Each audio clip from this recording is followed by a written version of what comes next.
मैंने सर जो सवाल आपसे पूछा था साउथ इंडिया को लेकर, जो मैंने कहा था कि अगर वहां पर आपकी बहुत अच्छी उपस्थिति नहीं है तो 2024 का रास्ता कैसे तय करेंगे, उसका एक कॉन्टेक्स्ट भी था। डीएमके के एक सांसद ने तंज किया है आप लोगों पर। वो कह रहे हैं कि बीजेपी सिर्फ गोमूत्र वाले राज्यों में जीत सकती है। बीजेपी वहां भी जीती है जहां पर गौवंश वध निवारण अधिनियम लागू नहीं हुआ है।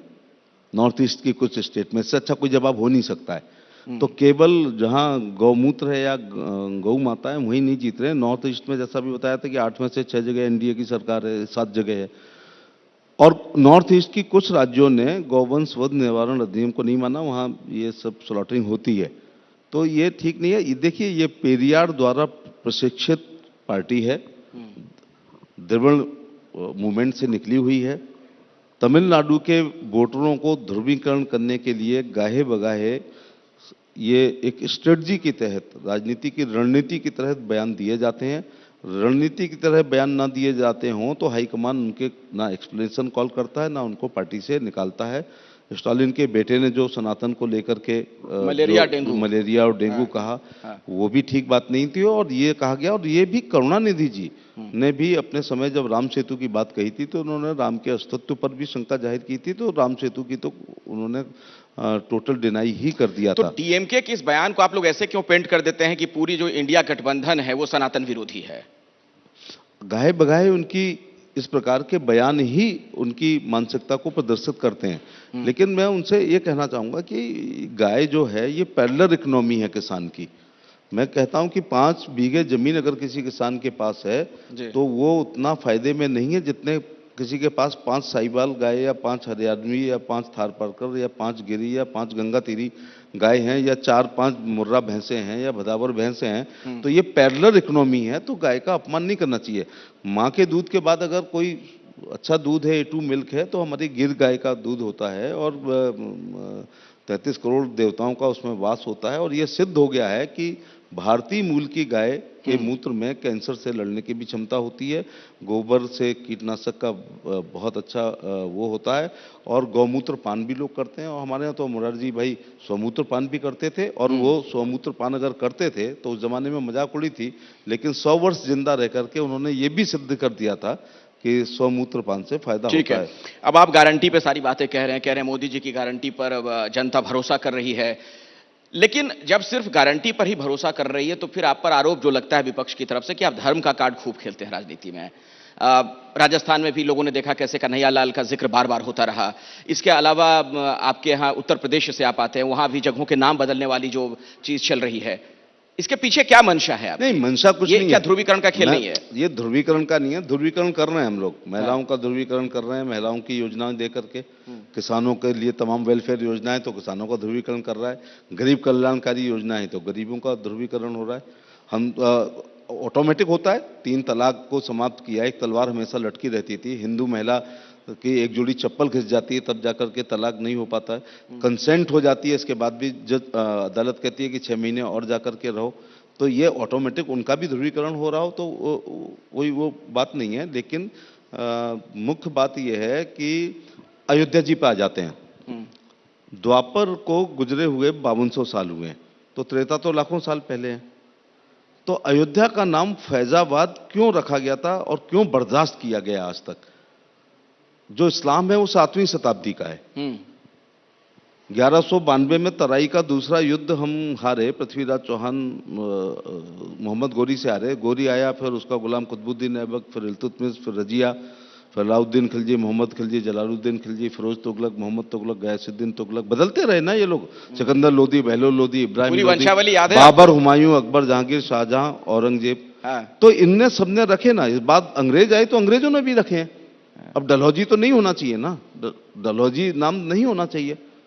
वेलिंगटन हॉस्पिटल ठीक कहा, आरएमएल रखा गया तो ठीक रखा गया। लोहिया जी की वहां पर मृत्यु हुई थी। तो अभी जॉर्ज पंचम की हटा के नेताजी सुभाष चंद्र बोस की। कहना चाह रहा हूं, इस्लाम 7वीं शताब्दी का है और राम जी त्रेता के थे।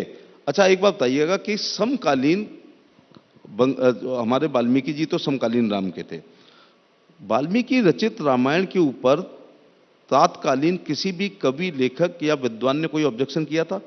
जबकि ये इंटेलेक्चुअल को सहमति होना बहुत कठिन काम होता है कि वो एक विद्वान दूसरे विद्वान से अपनी राय रखे एक सी। मत जैसे एक आप हो। पैनल में सब विद्वानों को बुलाते हो, नाइतफाकी रखते हैं। हम्म, 5 जजों की सुप्रीम कोर्ट की बेंच कोई कहते हो 3-2 होता है, तो वो 3 अलग है, 2 की अलग राय है। तात्कालीन वाल्मीकि समकक्ष किसी ने ये कहा था कि राम के पिताजी का नाम दशरथ नहीं है, माँ कौशल्या नहीं थी, या भरत की माँ कैकेयी नहीं थी, या सुमित्रा नहीं थी, यहाँ तक ये लवकुश बेटे नहीं थे, एक तीसरा था वाल्मीकि जी भूल गए हैं, या सुमंत उनके सचिव नहीं थे। हम्म। तो ये जब सब सही थी तो फिर जन्मभूमि पे क्यों ऑब्जेक्शन था? ये कोई राम जी हैं, ये Gulshan Nanda, Prem Vajpayee, Ranu, James Hadley Chase या इब्ने सिफी बीए राइटर के पात्र नहीं थे। ये थे, ये हैं और ये रहेंगे। अब आ जाते हैं अपन रामचरितमानस पर। गोस्वामी जी तुलसीदास जी के समकक्ष थे। तो तुलसीदास जी ने भी वही लिखा है कि राम लक्ष्मण भरत शत्रुघ्न 4 बच्चे थे, कौशल्या की एक सुमित्रा 3 माएँ थी, दशरथ पिताजी थे, उनके पिताजी का नाम बताया, बेटे लवकुश थे, तीसरे का वर्णन नहीं किया गया है। मंथरा थी तो किसी ने संथरा नहीं कहा है। अब दूसरे पक्ष की तरफ चलते हैं, किसी ने कहा है कि रावण के पिताजी का नाम ये नहीं था, रावण का भाई कुंभकर्ण नहीं था, रावण का बेटा मेघनाथ नहीं था, या रावण की पत्नी मंदोदरी नहीं थी। ये सब बातें जब सही हैं तो जन्म पे क्यों दिक्कत थी? और यही सब बातें द्वापर की सही हैं तो कृष्ण जन्मभूमि पे क्यों दिक्कत है? मैं उसी पे किसी आने ने- वाला था, मैं उसी पे आने वाला था, आपने आइए। खुद ही जिक्र कर दिया। तो मतलब राम मंदिर के बाद अब मथुरा की बारी है क्या? नहीं, मथुरा उसके जरिए भी कुछ देखिए। हाँ। मैंने जैसे लॉ किया, प्रैक्टिस नहीं की है, लेकिन लॉ एंड जस्टिस मंत्री के रूप में मैं चीजें देखा करता था, और वैसे भी हम लोग सार्वजनिक जीवन से जुड़े हैं। सत्य परेशान होता है, पराजित नहीं होता है। दूसरा, जितने प्रॉपर्टी के मुकदमे मैंने देखे हैं वो मकान मालिक के पक्ष में होते हैं, कभी किराएदार के पक्ष में नहीं होते हैं। तो 7वीं शताब्दी में जो धर्म बना उसके बाद आए हैं वो लोग, तो मकान मालिक कौन है? मकान मालिक तो कृष्ण जी हैं, मकान मालिक तो वासुदेव जी हैं, मकान मालिक तो यशोधरा जी हैं, मकान मालिक तो देवकी जी हैं। मकान मालिक थोड़े नहीं हो सकता है औरंगजेब। तो अब जैसे फिरोजाबाद का नाम रखा है, फिरोजाबाद का नाम तो फिरोज तुगलक बहुत बात का है। वो चंद्रनगर ठीक रखा है। वो जैन समाज भी मुझे लगता है द्वापर के ही समकक्ष है। भगवान नेमिनाथ कृष्ण जी के कजन थे, चचेरे भाई थे।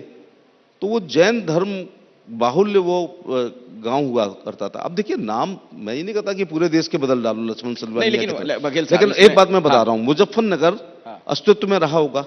आज मुजफ्फरनगर शहर की पॉपुलेशन 3 लाख है, तो 300 तब भी रही होगी।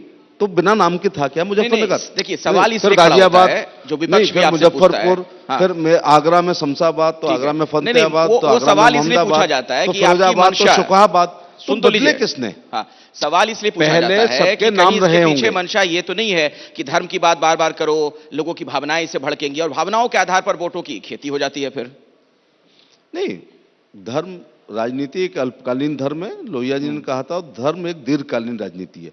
वो तो हमेशा रहेगी। वो तो जब कोई काम आप करेंगे और वो जनता अगर समझती है कि वो उनकी भावनाएं अच्छी हुई तो वो खुश भी होती है। लेकिन अब 2 तरीके होते हैं। एक तो किसी भी मामले में दोनों पक्ष सहमत हो जाएं, अथवा माननीय अदालत, तो कोर्ट में विचाराधीन है। बार बार आप कह रहे हैं कि आप कृष्ण जन्मभूमि बनाएंगे, अदालत में पेंडिंग है। लेकिन अदालत जब पुरातत्व दृष्टि से देखेगी, वहां की जमीन देखेगी, ईंटें देखेगी, पत्थर देखेगी, तब तक तो इस्लाम बने ही नहीं था, उसके पहले की इमारत होगी, तो किसके पक्ष में फिर आएगा? जैसे ही घड़ी का काटा दोपहर 2:30 पे आए, बबीता जी का दिल सास बहू साजिश के लिए मचल जाए। और ये है इनकी बहू, पूरे दिन ऑफिस की टेंशन हो जाए गॉन जब ये करें अपना फेवरेट शो फ्री टाइम पे ऑन।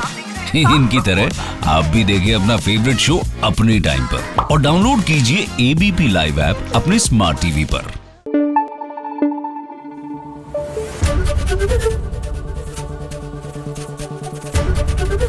एबीपी न्यूज आपको रखे आगे।